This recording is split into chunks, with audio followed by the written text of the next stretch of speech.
All right. Yeah, I decided I was going to have to stand up this time because I was getting tired. I know.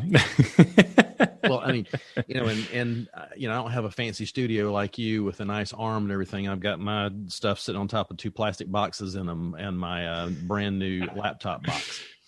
So, well, this is by no means a fancy studio. This is a $10 mic arm that's bolted onto the side of my desk right here. That it is nice because I can just kind of swing it out of the way and then pull it back in when I need to do either interviews or Zoom calls. So yep, that's really good stuff. At home, sometimes when I'm pressed for an episode and I have to do a solo episode where I don't have an interview lined up, in the basement, I have the same type of arm that's mounted basically on this cabinet, which is basically like our Costco overflow storage area. And I may or may not have recorded podcasts with the boom over, a couple of Capri Sun boxes and my laptop stacked up on Honey Nut Cheerio dual packs. So yeah, you do what you need to do to record an episode, right? Absolutely. Of course. I mean, hey, nobody, just like you said, nobody's actually sees this, thank God. Right. But it's a lot of fun doing this kind of thing. Yes, it is. Yes, it is.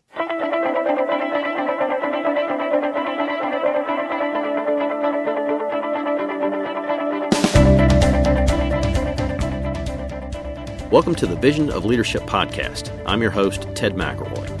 This podcast is dedicated to helping you find your wins, have a better quality of life, and become the best leader you can be. Hey, have you subscribed to this podcast yet? Don't miss an episode.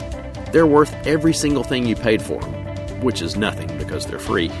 I invite you to subscribe to the podcast by hitting the subscribe button. Give us a rating and a review on your specific podcast player. This helps us with our podcast rankings and makes it easier for people to find us. And as always, please support those who help support us.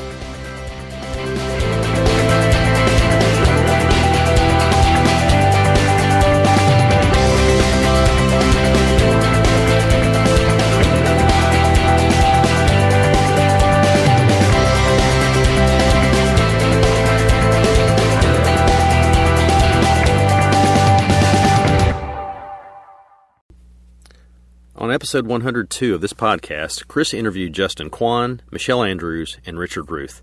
They pointed out that as a profession, we have done a great job of letting our patients know that myopia is not a big deal. If you can see 20/20, there is no worry. It is the high myopes that are in more danger. And as they said, that message is tragic. Any myopia has a higher risk of maculopathy, glaucoma, and earlier cataract development. In the MiSight one-day clinical trials, only 4% of study participants who got ProClear one-days stayed stable in their myopia progression over the 3-year period. That means you can confidently say, parent, by not going to a system geared to slow the myopia progression, there is a 96% chance your child's vision will get worse. This may take away some of the choice your child has in the future as to how they will correct their vision. Choice, not fear of the disease associations with myopia, is what best resonates with parents when it comes to myopia control for their children. And with CooperVision's MiSight One Day, we now have an FDA-approved single-use contact lens to lessen the progression of myopia in our patients. Contact your CooperVision representative to find out more about MiSight One Day contact lenses.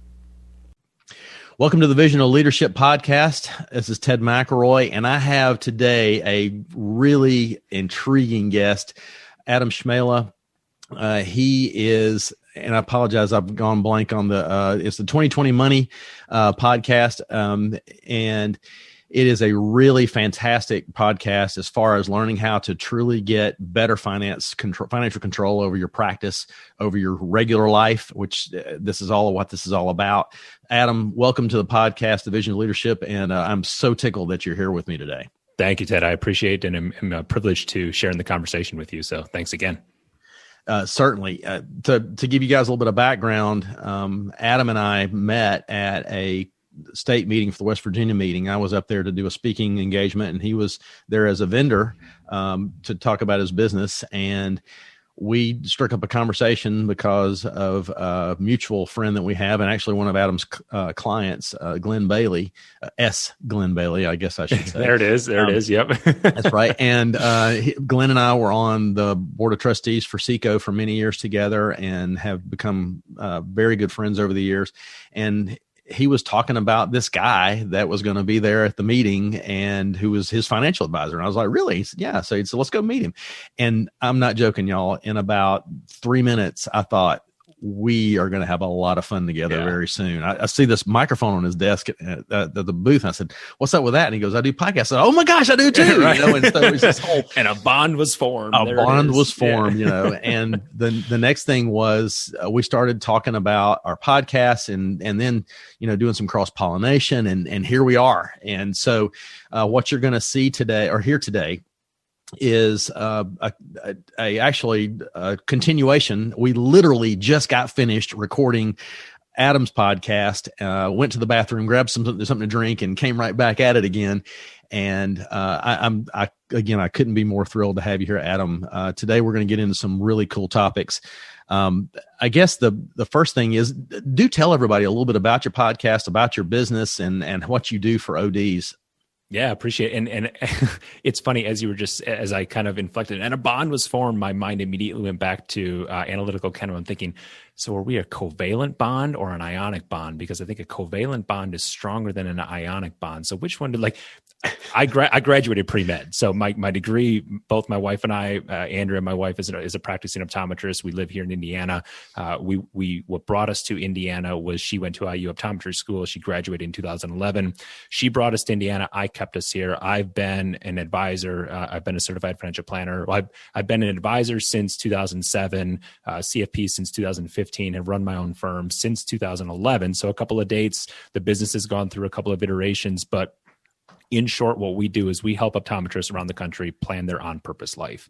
What that means and how we do that is we put intention behind the financial decisions that optometrists make, both in their practice, if they're a practice owner, and in their personal life. So again, we work with all ODs, whether they are an associate in a practice, in a corporate affiliated setting like a Costco, a Walmart, something like that, or your single or multi-location doctor-owned practices. It is all about helping optometrists live their on-purpose life and spending money, investing money, making decisions with money with intention behind it. Because so oftentimes what we see is when we ask an OD a question about how they made a decision with their money, there's a long pause and there's like, I don't know, or that's what my friend did, or I Googled it, or fill in the blank, right? There hasn't been that sense of planning. And so being married to an OD, knowing the business of optometry very well, I joke with ODs that I think I'm about as close to one can be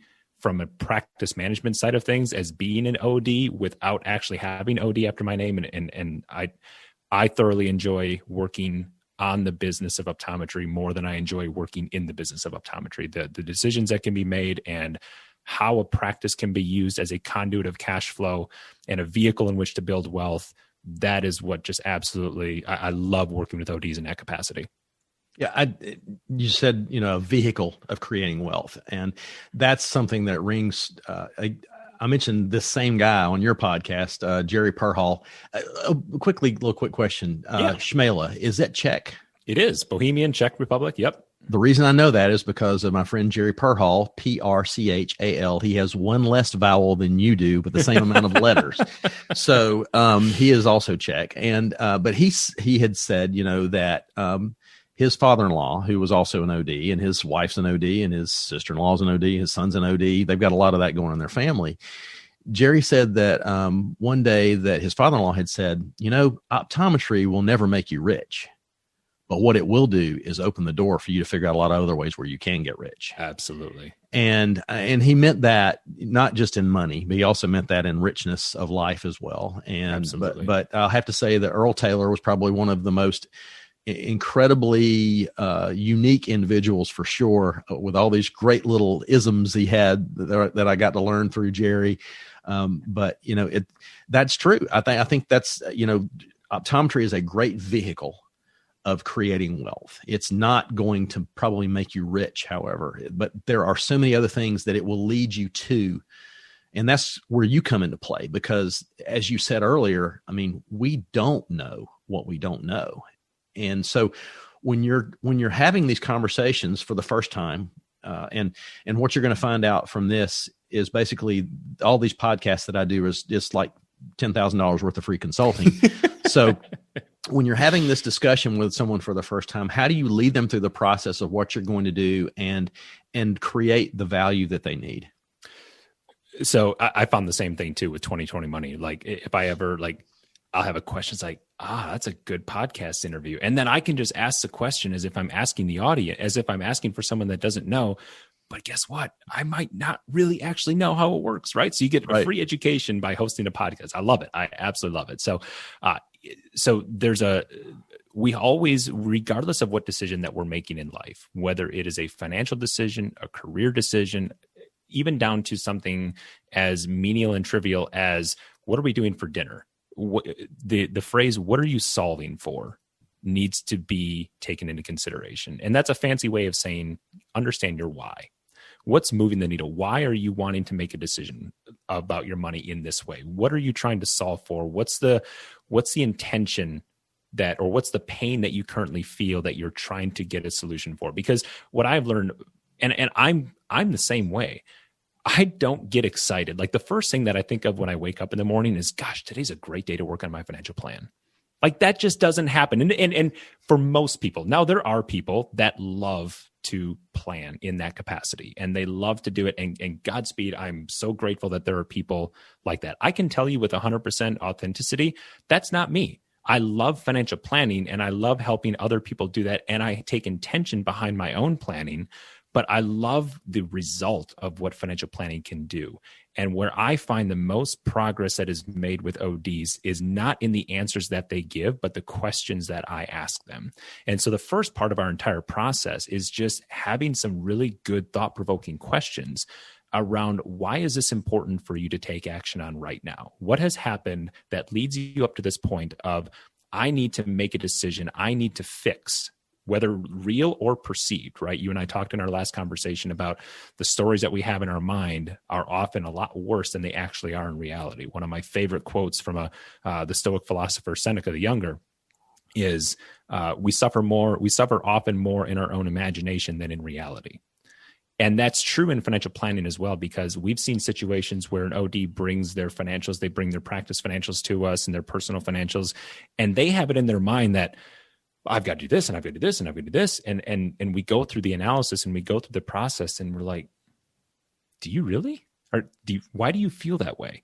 And so a lot of it is just having someone be a sounding board for them to give them permission to think differently about the money in their practice. The other thing that I've learned, and this was a falsehood that I assumed going into this business 12 or what are we at now? 13 years ago. There is zero correlation between the amount of money that someone makes and their financial aptitude. I have seen people that make, what some ODs bring in a month. And I have seen them build a very solid financial foundation and build good wealth for themselves. And I've seen ODs that are bringing in $30,000 a month and be broke. And so the important thing is know thyself. Know, and this is kind of what you and I talked about in our last conversation as well, is knowing where your limitations are, knowing that if you're not in the place that you want to be at this point in your life, to ask yourself the hard question, the mirror of, why am I not getting what I wanted out of my practice? Either from a financial standpoint, from a life and fulfillment standpoint, and then surrounding yourself with the people that can ask you the questions to bridge the gap between the things that you want to have versus the things that you are currently willing to do to get those things. There's a fine line between what we want and what we are willing to do to make those happen. And that bridge between those two is where you can see people really take the next steps towards financial independence and have their practice serve them instead of them continuing to just serve their practice. Does that make sense? Yeah, it does. And I guess the struggle is, if you've never done this before, how do you identify the right individual to lead you through this process? How do you find out what you don't know? It's a hard thing. Oh, see, I'm going to stump now. We in our conversation, we both went on little rants and little tangents here and there. Our profession, and I use the word profession very intentionally, because we as CFPs, our firm, Integrated Planning and Wealth Management, is a fee-only financial planning firm. Translation, what that means, we don't sell products, we don't sell investments, we don't sell insurance products, we provide advice, period. It's one of our differentiating factors, but it's not the only differentiating factor. This profession used to be and still is largely in industry. And I define an industry as someone that manufactures products behind the scenes to eventually sell to a consumer. The challenge is that our industry has done a very good job of making it very, very difficult for the common consumer to understand what they are actually getting when they align with a financial professional. And I'm using financial professional in a very generous and open architecture type of way, because and again, not to digress too far down that path, but I have a list of questions that I can send over to you if you want to post in the show notes or something like that as a resource, a list of questions that I suggest people take to their financial professional that will give you more clarity to understand what type of business model they're operating in and to what extent they have the legal obligation to serve in your best interest as opposed to the firm that they work with. So I'm happy to share a couple of resources, but it is, as I mentioned, from a client perspective, the value is going to be in the questions that you ask. The hard part, correct me if I'm wrong here, Ted, is that we don't know what we don't know. We don't know what questions to ask. One of my favorite layup questions is, how are you paid? Like, so that's a really, really personal question. I mean, I hate to say it that way, but, and I know where you're coming from on this, but I can understand that's a challenging question to ask. I mean, why would you want to know how they're paid? Because the answer to that question will dictate where their alignment and their affiliation lies, or where their loyalty lies. And in a sense, from a legal standpoint, who their master is. When you look at and I'm going to give the dissection here, but I want to make the case, I want to impress upon the listeners, this isn't a good versus bad. I'm not degrading a different business model. I'm simply trying to bring awareness in the distinction between the two business models, because they both serve their purpose. It's a matter of understanding, like I said in the beginning, what are you solving for? Because the biggest challenge and the biggest disconnect that happens is when a client goes into a financial professional's office trying to solve this, and the financial professional is trying to solve, the client is trying to solve X, and the financial professional is solving for Y. There's a disconnect in alignment of expectations. And so when you ask the question, how are you paid? It is one of the easiest and rip the Band-Aid off type questions that will give you that understanding. So if someone says, first of all, if they say free, they are not a not-for-profit. Right. So understand that there is an answer to that question. And if they say, oh, there's no charge for my services, you have two choices here, right? It's either decide if you want to really dig deeper, or if that's the first and only red flag that goes up that says someone is not being as genuine and forthright as they should be in their service model. If an advisor, a financial professional, an agent, whatever label and title they're using, sidesteps that question, one of two things I think is happening. Number one, they are questioning the value that they're delivering to the relationship. As ODs, you make money, you're paid for your services. As hopefully a profitable practice owner, the money that you make exceeds your costs. Therefore, you get to make a profit. Same thing should be true for a financial professional.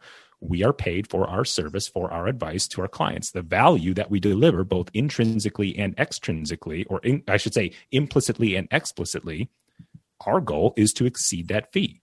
And in the absence of value, that is where cost becomes an issue.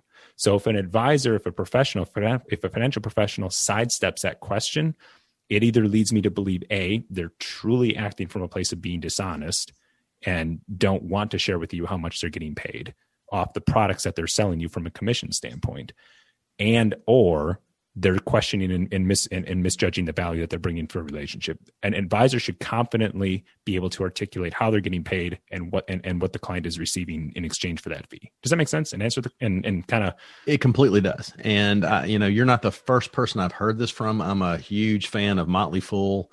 Oh, sure. There's a guy named Robert Brokamp, who's also a certified financial planner. He does their Motley Fool Answers podcast. And he says the same thing a lot, and it's just like, we always like get a second opinion because we're ODs, and that's right. kind of thing, how that works, so having someone else support what he said makes a lot of sense. So how do you, I guess the other challenge is, and this is something I don't really know what I can meet you at a meeting, but how am I going to find someone who does what you do? How would I go through that process of vetting out that individual first to even find out where they are? So again, I think there's a couple of different ways that you can do that. And the answer or the direction that you go is to tie this back to optometry. Are you looking for a generalist or are you looking for a specialist? So if you're looking for a generalist, I carry the marks as a certified financial planner. So I am, full disclosure, going to lean more towards that certification and finding an advisor with that certification. As a CFP, we are held to a higher standard than any other than any other financial professional. If you're not familiar with the CFP marks, the best way that I can equate that is kind of like accountants versus CPAs. All CPAs can do accounting. Not all accountants can call themselves CPAs. Right. And the same thing is true in the financial planning world, right? Someone can right now, technically, legally put financial planner on their business card. There's no rules, there's no regulations that preclude them from doing that. The extent of the advice that they give, yes, now we're getting into the legal weeds, but let's not go there, right? Yeah. So anybody can put financial planner, and a certified financial planner obviously calls themselves a financial planner. Not all financial planners can call themselves CFPs. So there's a rigorous education requirement that you have to go through. We are held to a higher ethical standard. And by definition, we are engaging in comprehensive financial planning, covering all aspects of someone's life, their personal and cash flow planning, insurance and risk management, investment, income tax, estate planning and succession planning in businesses. There's these keystone areas of planning that encompass what a CFP will show up and do. So if you go to letsmakeaplan.org, and you can put a link to that in the show notes here, you can search for a CFP that's local to your area. We work with clients all over the country. We have clients it's over 20 states right now. So you don't have to be geographically constrained. It just depends on to what level of specialization that you're looking for.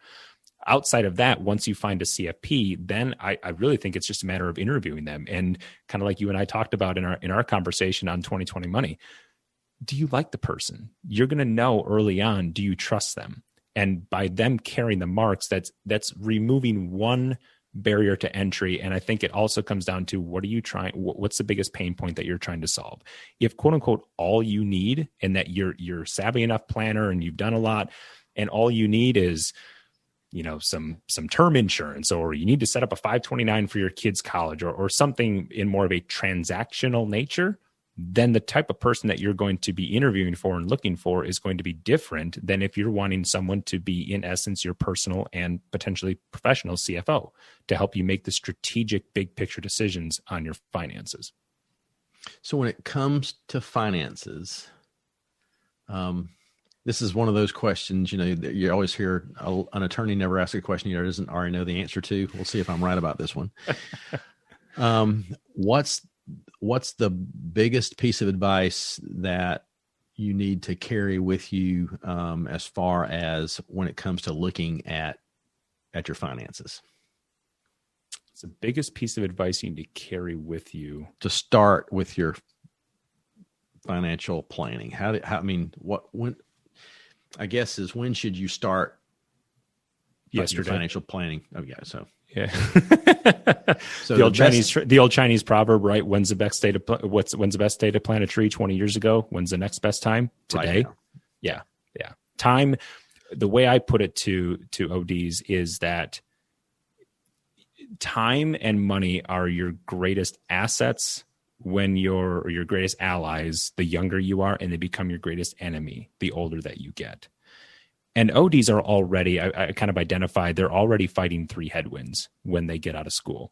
Number one, just purely compared to their peers that they graduated undergrad with, you're already 4 years behind. from a saving standpoint, assuming that most ODs are not doing a fair amount of saving as they're going through optometry school.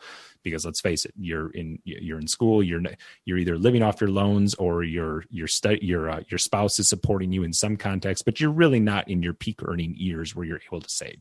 So you've lost 4, potentially 5 if you do a residency right there. You lost 4 years. That's one headwind. The second headwind is, again, optometry school is not cheap. As a spouse of one that is chiseling through 4 years of optometry school, it's not cheap. So you've got those headwinds that is fighting for your cash flow. At the end of the day, everything comes down to cash flow. And then third, with a little bit of an asterisk next to this third, if you start a practice or you buy into a practice, you have that potential headwind of debt as well. Now, the reason I put the asterisk next to that is that buying into a practice should be providing you a return on that investment. So you should be getting cash flow from that practice, but there is debt associated typically with the buy-in of a practice as well. So I joke with ODs that, and if you're a cold start, right, that's an entirely different conversation that is going to add an additional layer of complexity and challenge to work through. Can be done, but you need to be aware of it. So those 3 headwinds make and emphasize the importance of planning so pivotal to the long-term financial success of an OD. And what we find often happens is that by the time there's a certain amount of catch-up that we find ODs play because the cash flow has been spoken for. By the time you go to optometry school, you buy a house and you start a practice, there's 2 commas in your liability side already, right? You're over $1 million in debt. And so by the time they come up for air and have some breathing room, production gets up, et cetera, whatever that might be, you're now 10 years, potentially 5 to 10 years behind where your other colleagues, and when I say colleagues, I'm talking non-OD friends, right? That maybe don't have the debt, that weren't in school for 8 years. They've had, assuming they've done it right, time to start that greatest law or the eighth wonder of the world, the power of compounding interest. And so just being aware that this is not something that you can put off. You have to address it and you have to face it head on because it will not solve itself. We talked the concept of if you don't plan your life, someone else will. And guess what? They don't have much plan for you.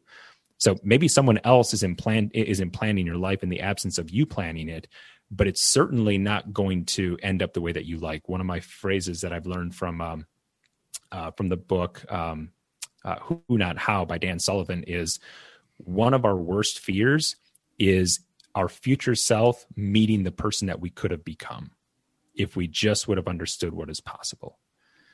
And that can be taken from a financial standpoint as well. If you think about, gosh, if I just would have found someone to hold me accountable, found someone to give me tough love on the things that I do need to do right the first time and not think that I know how to do it and then make the mistake that costs me not only the financial dollars, but also the time currency that I have in this equation as well, to think about what I could have done if I just would have done X, Y, and Z.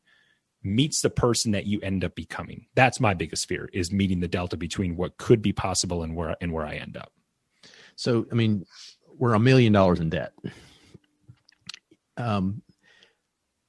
What do we do about it? I mean, declare bankruptcy. I'm kidding. No. Okay. So we're done.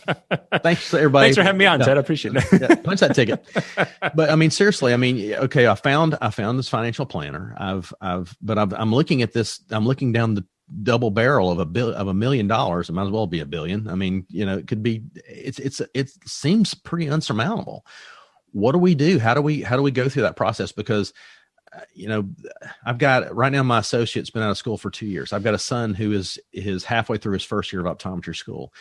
That is a large undertaking, just that part of the finances. And then all those other things you talk about. How are you going to get that under control? And how does, I guess the second question to sort of fit into this, how does debt figure into your life? Is it a terrible thing? Is it a good thing?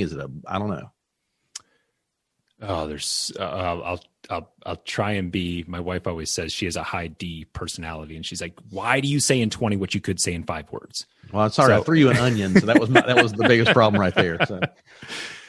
So we're only talking about one side of the balance sheet there, right? We're only talking about the liability side. We have to understand not only the asset side of that balance sheet, and there are tangible and intangible assets that can serve you in that capacity. The tangible assets that we're talking about are the vehicles that you have, that you've acquired to build wealth, the practice, real estate that you end up owning, your investments as you continue to add to those, and the power of compounding interest. And then we shift over to the income statement. You don't have to own a business to have an income statement. Profit loss, call it what you will. When we say income statement, profit loss for the audience, we're talking about the same thing. A household is no different than an optometry practice. Think about it. When we think about the core 3 financial statements that every business should have buttoned up and understand, every practice should know how to pull, interpret, and make decisions off of your statement of cash flow, your balance sheet, and your income statement. And your personal life should be no different from that. On the balance sheet side of things, you should know to not over leverage yourself. And there's a bunch of ratios that we get into on the practice side of things that help us understand the health of our balance sheet. But you should know the ratio of assets to liabilities and know whether you have, and it's called the quick ratio, right? Do we have enough assets to provide for the liabilities that we have in the practice, both from a cash flow and just a pure value standpoint? On the income statement side of things, are we profitable? Are we making more than we spend? Or on the personal side, what we more often hear that as spend less than you make. And so the delta between those is how we prioritize where we put that money to work.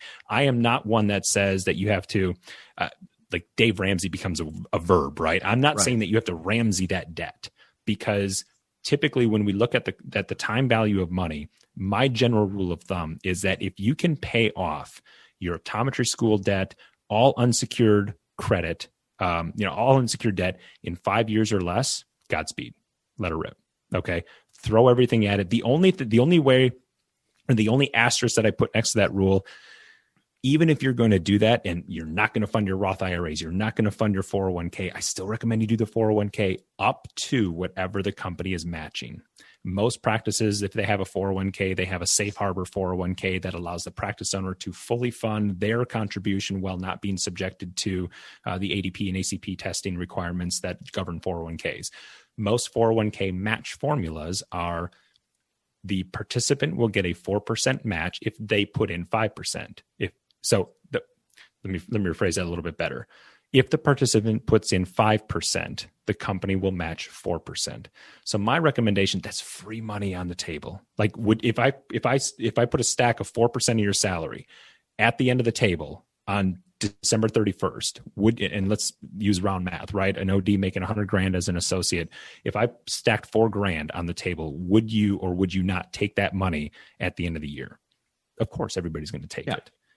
And so that's the position that I say, that's the asterisk next to the Dave Ramsey. Dave Ramsey will say, don't put $1 towards savings, don't put $1 towards investment, just pay off your debt. I don't believe that. I don't believe that you should do that. Put that money to work. Everything else, if you can pay off your debt in 5 years or less, then I will support. I don't necessarily always encourage it, but I will support the idea of just Ramseying the rest of your debt and paying it off. If you can't, then, and this is where advisors love it, we can say it depends a lot and still use it as a get out of jail free card, because it quite literally does depend. It depends, going back to that on purpose life. What is important to you? How do you prioritize and organize the cash flow? We have some ODs that we talk with that are perfectly comfortable carrying their debt around for 20 years. It's just a monthly expense on their balance sheet. They realize that the return on investment, they think about it, and quite literally, even though it shows up as a liability on your balance sheet, you can think about your ability as an OD to produce the income that you have, whether as a practice owner or an associate, is predicated upon you having the letters OD after your name. There was a cost to get those letters. And so the investment, the return that you're getting on that investment in your education is the ability to make the income that you make. So again, it's all about mindset and how you think about it. So some ODs will be comfortable keeping around 20 years of debt. I will say that most relationships that we work with find a happy medium. It's an and equation. We're saving for the future. We're doing these low-hanging fruit strategies because we know the power of compounding interest, and we are paying down debt. I will say the two things that get ODs in trouble when it comes to achieving a lot of these goals, they outkick their coverage on house and car. If you can manage those two big ticket expenses in your personal life, you will put yourself in from a probability standpoint, you will put yourself in a much, much better position of succeeding than if you buy as much house as your mortgage broker tells you that you can afford, and you buy as much car as you're qualified for down at the dealership. Manage those two expenses. I'm not saying everything else will fall in place, but you're giving yourself a much, much better chance at success. So one of the challenges I also see, and I'm going to speak to a specific idea of practice ownership. I mean, you and I both believe in owning your own business. Absolutely. We've talked about how, optometry is not going to make me rich, but it certainly will give me the tools to make me rich, like we talked about. And but let's say the challenge that I've heard a lot of, I've talked to, I'll call them what my dear friend and idol, Mike Rothschild, a great American, calls reluctant entrepreneurs. Yeah.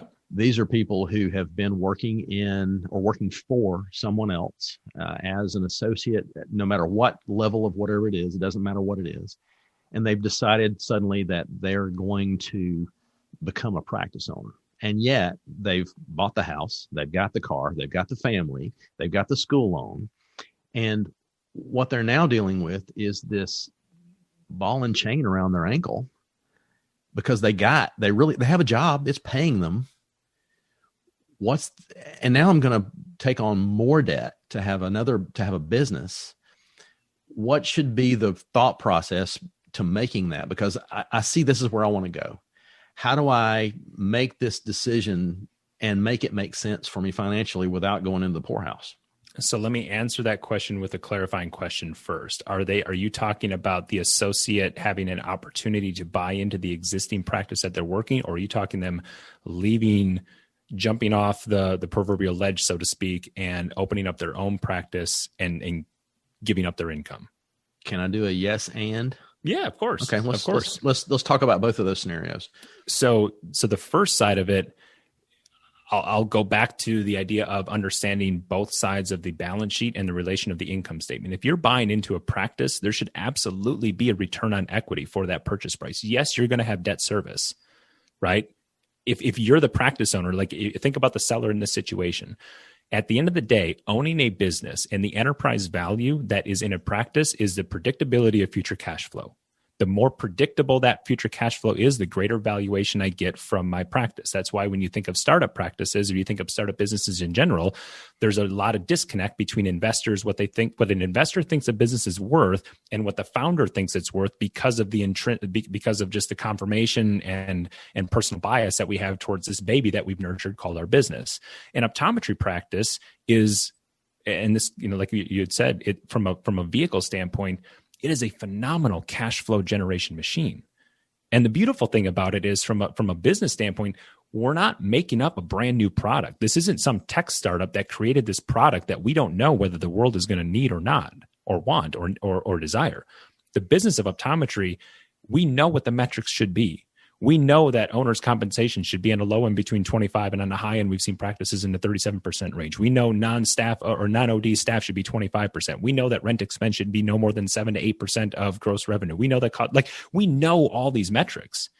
So the business plan is proven there. And so if you're buying an existing practice that already has the cogs of the wheel are already in place, then it just comes down to negotiating the purchase price and realizing that what we're buying, yes, there's going to be a cost for it because my investor, the owner of the business, wants to get a return on their investment.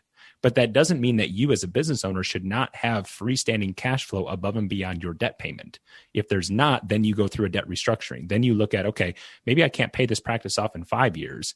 I need to pay it off in 7 years or 10 years. And you extend the note. Yes, the cost of that note might be a little bit more, but at least you're able to participate in the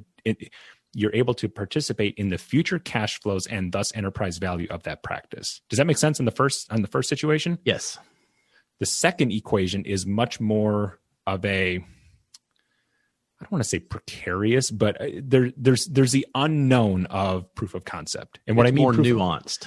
It's more nuanced, and you have more ways to screw it up, for lack of a better word, right? If you're going to be going off on your own and hanging a shingle and doing a cold start, we know again, back to what I said, we know the business plan. We know do this, don't do this. We know the geographic numbers to support a practice. Like we have all of these. it still doesn't have proof of concept on how you decide to color that canvas. I guess from a painting standpoint, my first example, you're buying a paint by numbers. This, you're working with a blank canvas. So on the paint by numbers, kind of don't screw it up. And you, like, I'm being kind of curt there and harsh, but you've got the vision there. You've got what the picture should look like. Just stay inside the lines and lather, rinse, repeat. On the news, on the cold start that you're thinking about making that proverbial leap into entrepreneurship, you've got a blank canvas there. And so you have to first understand, are you an artist and can you create the picture that you want? Not the first time, because newsflash, it's not going to go as perfect as you think it's going to go when you start a practice, which I think is the importance of having the proactive conversation with the practice that you're working in, and do one of two things. If you're going to do a cold start, and you're going to completely walk away from your existing practice, you need to be comfortable not taking a paycheck for at least a year.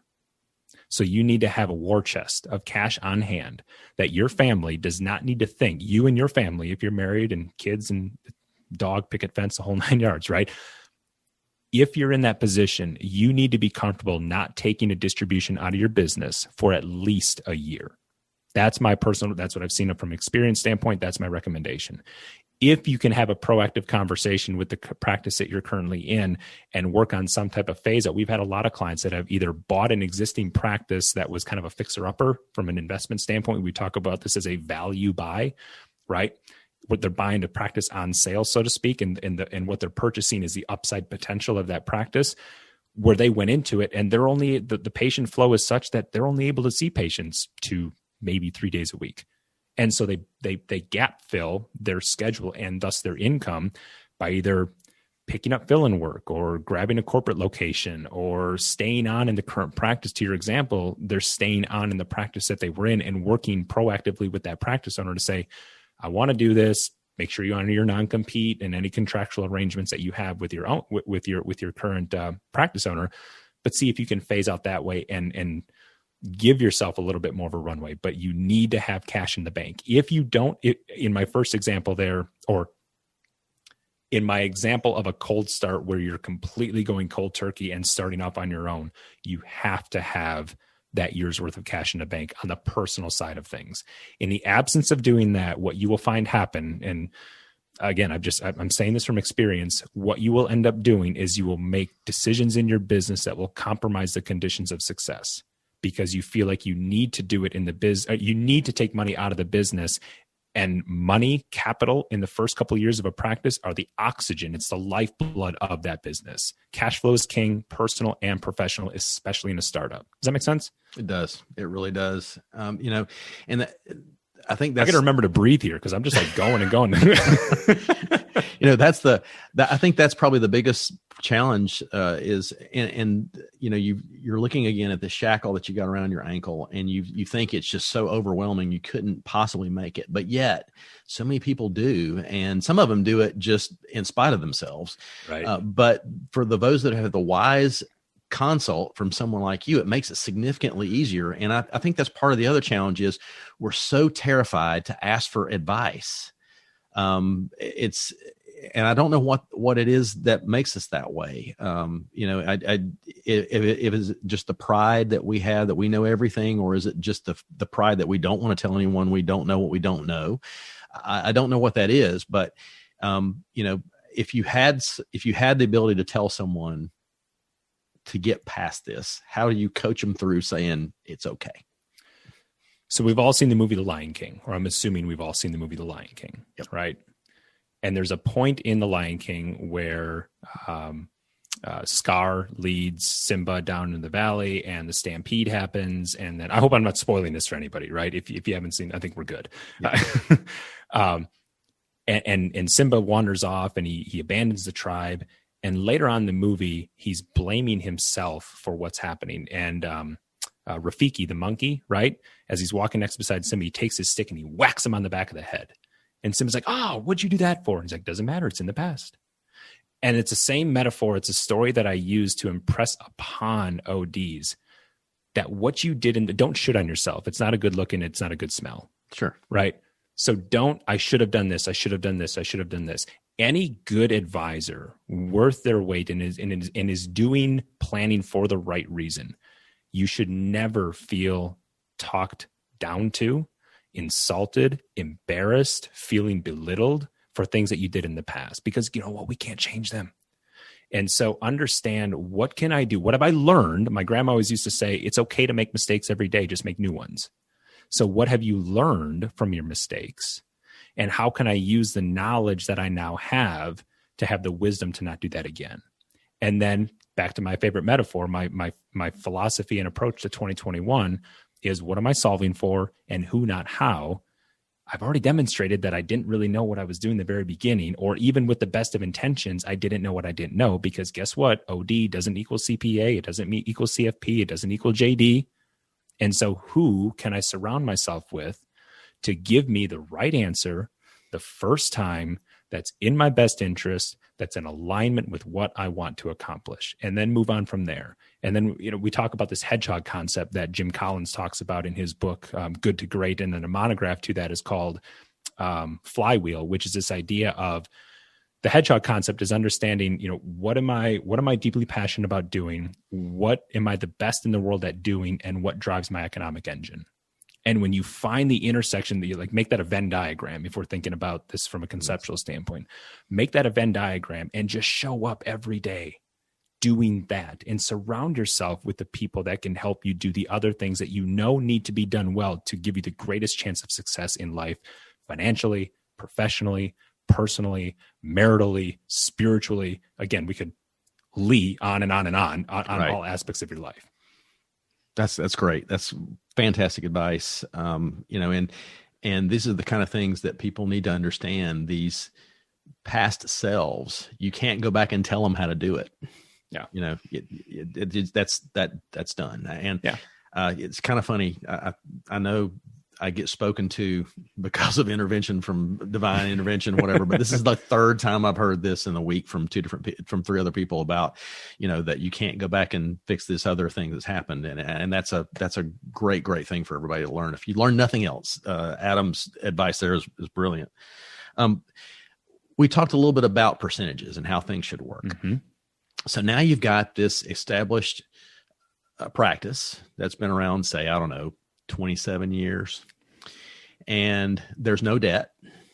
Good. There's the potential for an associate to come in as a partner, and you're still trying to figure that sort of stuff. For those of you who don't understand, I'm talking about myself. This is $10,000 of free advice comes in. One of the things I started noticing when I was looking at my income, when I was looking at my profit and loss statement, was a lot of those numbers, the percentages started shifting a lot. I no longer had the mortgage on the building. I no longer had any equipment expenses except for this one. I was getting it for 0% interest, and I would be stupid not to take their money. Yep. But and suddenly the percentages started getting out of whack. Am I doing something wrong? Is that something that's a common thing to see? I just don't know. Now, when the only IOU on an income statement is you, then everything, most practices don't have an expense problem. If they have any problem at all, it's a lack of income problem. Yes, you can have, I've seen practices that completely over-lever up on equipment and buy the latest, greatest technology and have all these different cameras and things in the office and don't have the patient base to support it and the revenue. But most practices have an income that are in essence struggling, have an income problem. On the expense side of things, and when we shift that over on the liability side of things, as that liability column of your balance sheet gets smaller and smaller and smaller, we know that a net worth statement in a practice, assets minus liabilities equals equity, or shareholders equity. And so said the other way, assets equals liabilities plus shareholders equity. And so as the liability in that equation continues to go down, the shareholders' equity continues to go up because they have to balance out. And so there's nothing wrong with that. The thing that I find interesting about what you had just said there, Ted, is that we get so used to thinking about our practice in such a way that when it starts to look different, our monkey brain kind of says, oh, something's wrong. What'd I do? How'd I screw it up? And it's just a matter of trusting. And this is where, the GIBO, right? Garbage in, garbage out from a financial statement standpoint. One of the biggest mistakes that we see happen with practice owners that come in for even just for an initial consult that we look at is their financial statements are all out of whack. They'll have their We've seen it where in 2020, the PPP loan, the paycheck protection program, we saw that classified as income on the income statement. We've seen doctor salaries that have not even been broken, that aren't, like, I believe that you should have doctor salaries broken out on your income statement so that you can very quickly and easily get an understanding as to what the practice is producing per doctor wage paid and grow. Like, you have to have your financial statements in order for you to be confident in the data that you're seeing and thus trusting in the feeling that you have. So just switching your mindset. I mean, from what you had said, it sounds like you have a good problem to have, right? The biggest problem that we've heard from ODs this year is like, I have a lot of cash in my business. What do I do with it? Yeah. And that is terrifying. I got to say, I mean, just because I'm just so terrified that I'm going to turn around and the cash is going to be just gone. And this is where I lean on one of your former guests on your podcast and one of my classmates and dear friends, Mick Kling. Just the advice that I was able to get from him, and taking some of that money and putting it where I'm not going to touch it and I'm not going to look at it, and it's going to be away from me. So when I do have to have it, it's there, and feel a lot more comfortable about it. Oh, Mick is a great resource, right? He's done a lot of great work for ODs and in helping them understand what the numbers of their practice are telling them, telling them as the owner. Interesting thing that you just said that I'll push on a little bit there and just make aware. A lot of times I feel ODs, or a lot of times I observe that ODs feel that once I take money out of my business, that it's a one-way revolving door, that I can never get money back in. And so that's why it's not uncommon. We had a call earlier today with an OD that it's like, yeah, it's okay to move out that $250,000 out of the practice. Like, well, what if I need it? It's like, you can put it back in. Like yes, it's a line item on your, it's going to adjust your shareholder basis in your business, and your accountant might ask a question about it, but it's certainly not anything that can't be undone. So and it goes back to putting intention behind the decisions that you're making with your money. And in the absence of having a plan or understanding of the implications of the decisions that I'm making with my money, that's where we get into paralysis by analysis. And the decision is to not make a decision. Not making a decision is still a decision. And so when we understand that just because we take money out of our business to put to work somewhere else, whether that's in as basic and as simplistic as a joint investment account, or if you've done estate planning and you've set up a family trust where now you've kind of, in essence, probated your estate right now, and you put that money to work in your trust, yes, it's going to be a little work. And if you really needed to, you could get that money back into the practice. But that's why we advocate for keeping a good, healthy emergency fund in the business.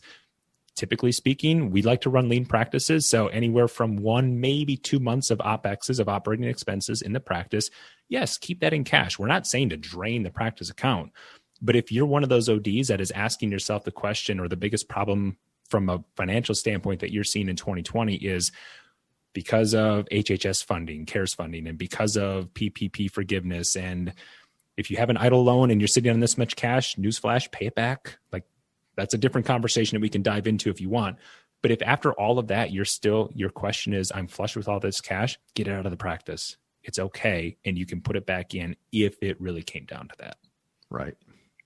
Well, I've really enjoyed having you today. I want to give you an opportunity to give us one more pearl of wisdom. If there was one thing that you would advise our audience to do, what would it be? Yeah, I'm going to answer that, and then I'll 5 minutes after we hit record say, "Oh, I should have said that," right? Because that,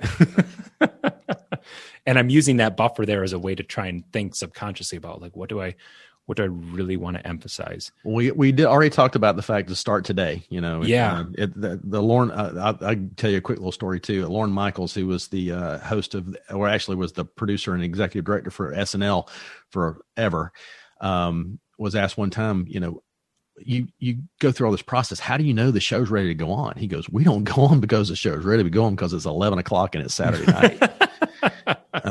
So that's a good way to say it. Yeah. And I think that's a lot of ODs are just tragically careful, and we don't move when we should move because we're so wanting it to be exactly perfect because we're such technicians.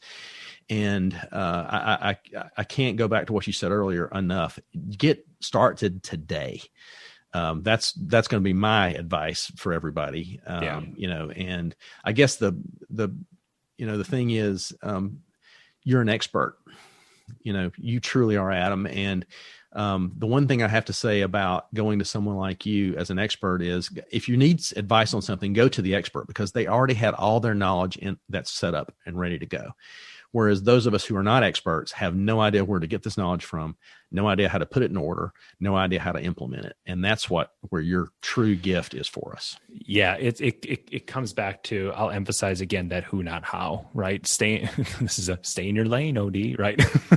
Not to say that anything that we have that I know as a CFP, I don't have some magic sauce. It's not that I have something that is trademarked, proprietary, that the only way that you can get this information is if you become a client of our firm. That's not what we're saying here. And that's not it. Please, I hope that's not the message that I've been sending here. No. The message that I've been sending here is that the commoditization of information invariably and paradoxically makes it even more difficult for people to understand, how do I take that information and turn it into knowledge? And I define the definition between those two things. Knowledge is when I know that the information that I have applies to me, and then do I have the wisdom to act on it and the confidence to act on that? And so if you know what you do best and surround yourself with people that can help you make those decisions to do the right thing as well, that's where you see yourself grow. The phrase that, we all know the definition of insanity is to keep doing the same thing. It's not that I don't like that definition. I have a better one. And this comes from our friend, Mr. Albert Einstein as well. And he says, no problem can be solved with the same consciousness that created it. And so if you keep doing the same thing over and over and over again, but you're getting different results, or to put this through the financial lens, see what I did there? To Very put this nice. Through the right? Don't be so myopic. There's another one for you. Think a little, step away and look a little bit more big picture as to the why that you don't have what you have. Financial success is simply the multiplication and the combination of daily, weekly, monthly habits that you've been making with your money. And in the absence of having someone look at that objectively, unbiased, to tell you where you should have gone left instead of gone right. And again, it's not to impress upon, Ted, you shouldn't have done this. It's like, let's talk about these things. Let's understand why that was made. And now how do we course correct? And it's in that course correction that you can now align your intentions with your actions and have your money and your practice work for you instead of you continuing to show up and work for your practice. And as I've had more conversations than I care to admit, have ODs tell me the only way I'm going to be getting out of this practice is with two solid lines behind me where they drag me out in the stretcher. Like that's not what any practice owner wants. And in the absence of putting different plans in place, if that's the way you feel right now, then you have to look at the conditions of how you're showing up professionally, personally, and yes, financially, and say what needs to change. And it starts with you. So with that, again, I appreciate it. Thank you. That's great advice, Adam. And I think that you just really brought that one right home. And tie also around at Christmas time here, right? Yeah. But the other thing that was really great about that is something that's I've had a lot of happening lately is this incremental growth idea, and Atomic Habits style. Atomic Habits, or all sorts of different things. I mean, just it's this resonating thing that I keep hearing over and over again. And all these people that you admire, audience, Adam, me, that you admire, that you see, that just are just at these pinnacle points of their life. It's because they've been working slowly at this for their entire careers. It did not happen overnight. And also another thing that happens too is